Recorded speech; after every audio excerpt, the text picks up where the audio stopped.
നമസ്കാരം. കേരളത്തിലെ ബുദ്ധിജീവികളെ, എഴുത്തുകാരെ, സിനിമക്കാരൊക്കെ അവരുടെ ഒരു സാംസ്കാരിക മഹത്വം നിലനിർത്താൻ ഇടതുപക്ഷത്തിനൊപ്പമാണ് നിൽക്കുന്നത്. ഇടതുപക്ഷം ജനപക്ഷമാണ്, പാവങ്ങളുടെ പക്ഷമാണ് എന്ന പഴയ കാലം നമുക്ക് അംഗീകരിക്കാൻ കഴിയും.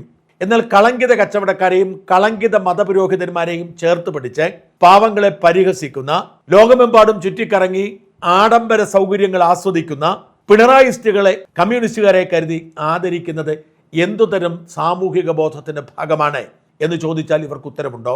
പക്ഷേ ഇവർക്ക് പിണറായിയും CPM-ന്റെ ഇപ്പോഴത്തെ വഷളത്തരങ്ങളുമൊക്കെ സാംസ്കാരിക മഹത്വത്തിന്റെ ഭാഗമാണ്.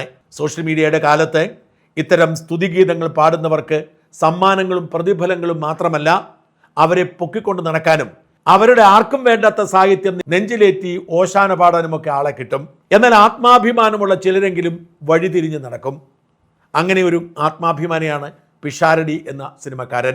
പിഷാരടി പണ്ട് മുതലേ CPM നുണക്കൂട്ടത്തോട് അകലം പാലിച്ചു ജീവിക്കുന്ന ആളാണ്.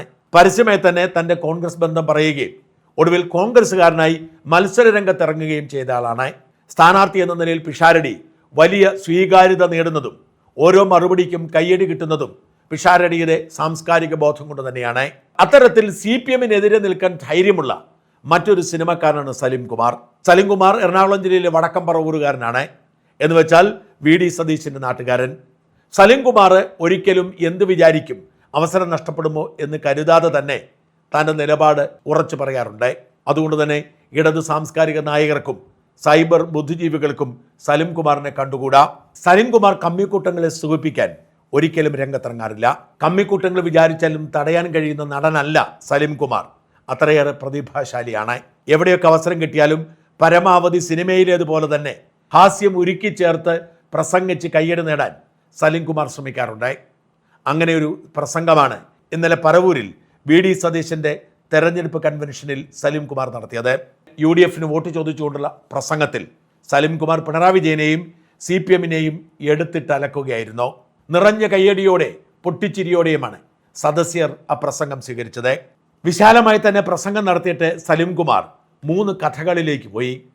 ആദ്യത്തെ കഥ ഇങ്ങനെയായിരുന്നു. ഞാനൊരു 5-6 മാസം മുമ്പ് ഒരു മുഖ്യമന്ത്രിയുടെ വാർത്താ സമ്മേളനം കണ്ടു. അപ്പോൾ അതിൽ പറയുന്നു, അദ്ദേഹത്തിൻ്റെ ബന്ധുവാണോ സുഹൃത്താണോ എന്ന് ഞാൻ മറന്നുപോയി. സുഹൃത്തിൻ്റെ മകൻ അമേരിക്കയിൽ നിന്ന് വന്നു. അമേരിക്കയിൽ നിന്ന് വന്നിട്ട് പറഞ്ഞു, കേരളം കണ്ടിട്ട് ബോധം പോയി, കേരളം ഇതെന്തൊരു മാറ്റമാണ്, അമേരിക്ക പോലും തോറ്റുപോകുമെന്ന്. അപ്പോൾ എനിക്ക് സംശയം ഈ പയ്യൻ ആരായിരിക്കും എന്ന് പറഞ്ഞ് പിണറായി അന്ന് പറഞ്ഞ ആ കഥ വളരെ രസകരമായി അവതരിപ്പിച്ച് ആ കഥയിലെ പയ്യനെ സലിം കുമാർ കണ്ടെത്തിയതിനെക്കുറിച്ച് ഇങ്ങനെ വിശദീകരിച്ചു. ഞാൻ ഈ ഒരു 5-6 മാസം മുമ്പ് ഒരു മുഖ്യമന്ത്രിയുടെ വാർത്താ സമ്മേളനം കണ്ടു. അപ്പോൾ അതിൽ പറയുന്നത് അദ്ദേഹത്തിന്റെ ബന്ധുവാണോ സുഹൃത്താണോ ഞാൻ മറന്നുപോയി. സുഹൃത്തിന്റെ മകൻ അമേരിക്കയിൽ നിന്ന് വന്നു. അമേരിക്കയിൽ നിന്ന് വന്നിട്ട് പറഞ്ഞു, കേരളം കണ്ടപ്പോൾ ആ പയ്യൻ പറഞ്ഞു, കേരളം ഇത് എന്തൊരു മാറ്റമാണ്, അമേരിക്ക പോലും തോറ്റുപോകുമെന്ന് പറഞ്ഞു. അപ്പൊ എനിക്ക് സംശയമായി, ഈ പയ്യൻ ആരായിരിക്കും, എവിടെ ഉണ്ടാവും ഇപ്പൊ പയ്യൻ? അങ്ങനെ ഞാൻ ഈ പയ്യൻ അന്വേഷിച്ചു തന്നു. എനിക്ക് പയ്യനെ കാണാൻ പറ്റി. നമ്മുടെ ഉളമ്പാറുള്ള മാനസിക ആശുപത്രിയിലായിരുന്നു. കാരണം ഞാൻ അച്ഛനോട് ചോദിച്ചു, എന്താ ഇവിടെ കൊണ്ടൊക്കെ എടുത്തത്? അല്ല സലീമിന് അറിയാമല്ലോ, 2-3 പ്രാവശ്യം സലീം അമേരിക്കയിൽ വന്നതല്ലേ. അപ്പോ ഈ കേരളം കണ്ടിട്ട് അമേരിക്ക എന്ന് പറയാൻ അപ്പൊ തന്നെ അവന് കുഴപ്പമുണ്ടെന്ന് മനസ്സിലായി. അതിന്റെ പേരിലാണ് ഞാൻ ഇവിടെ ഇപ്പൊ പോയിട്ടോ, കരണ്ടൊക്കെ അടുപ്പിച്ച് പോയി, ആള് പോയി. രണ്ടാമത്തെ കഥ പിണറായി 3 ലക്ഷം കോടിയുടെ നിക്ഷേപം വന്നതിനെ കുറിച്ച് പറഞ്ഞതാണ്. ഒരുപക്ഷെ വേണ്ടതുപോലെ ട്രോൾ ആവാതെ പോയൊരു സംഭവമായിരിക്കും അത്. പിണറായി ഒരിക്കൽ പറഞ്ഞു, പിണറായിയെ തേടി ഒരാൾ എത്തിയെന്നും 3 ലക്ഷം കോടി രൂപ നിക്ഷേപിക്കാൻ പോകുന്നു പറഞ്ഞെന്നും. ഈ 3 ലക്ഷം കോടി എന്ന് പറഞ്ഞാൽ എത്രയാണെന്ന് അറിയാത്തത് കൊണ്ടാവാം പിണറായി ഒരു ഉളുപ്പുമില്ലാതെ അത് പറഞ്ഞത്. സലിം കുമാർ ഇങ്ങനെ പറഞ്ഞു തുടങ്ങി. വേറൊരു വാർത്ത വന്നത് മുഖ്യമന്ത്രി തന്നെ പറഞ്ഞതാണ്. P. രാജീവ് അദ്ദേഹത്തിൻ്റെ അടുത്തു എന്ന് പറഞ്ഞു, ഒരു വ്യവസായി വരുന്നുണ്ട് കേരളത്തിൽ പണം മുടക്കാൻ.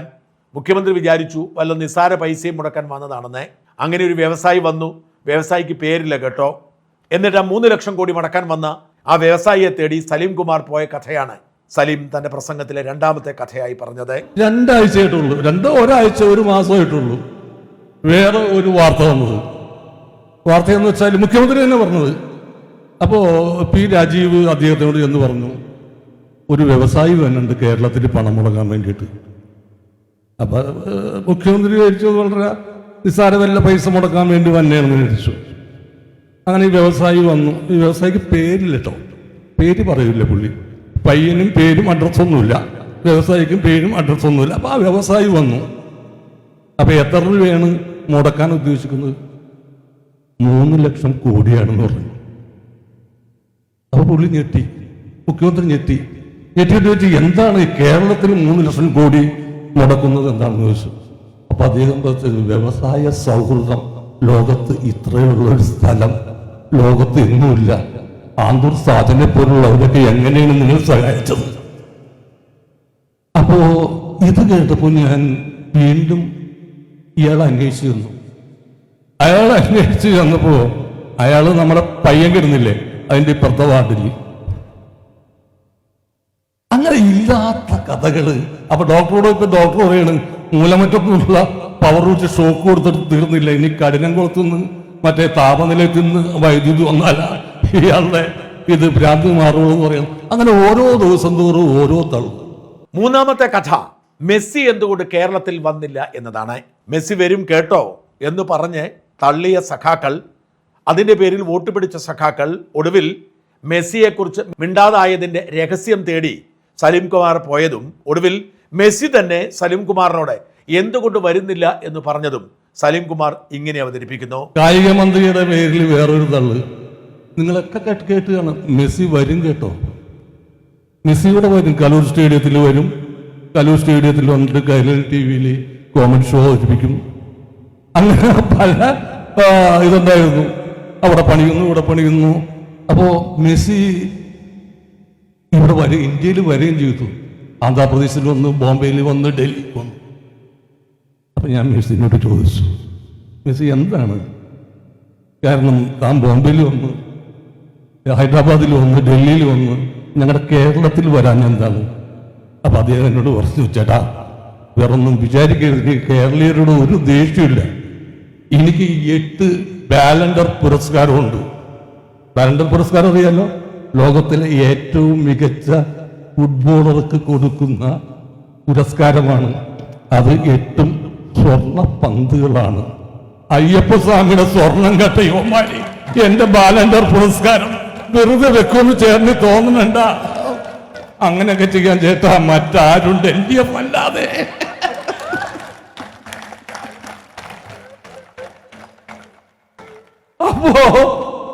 അപ്പൊ മെസ്സിയോട് നിങ്ങൾക്കൊന്നും തോന്നരുത്, അദ്ദേഹം പാവമാണ്. തലതല്ലി ചിരിച്ചാണ് കാണികൾ ഈ പ്രസംഗം സ്വീകരിച്ചത്.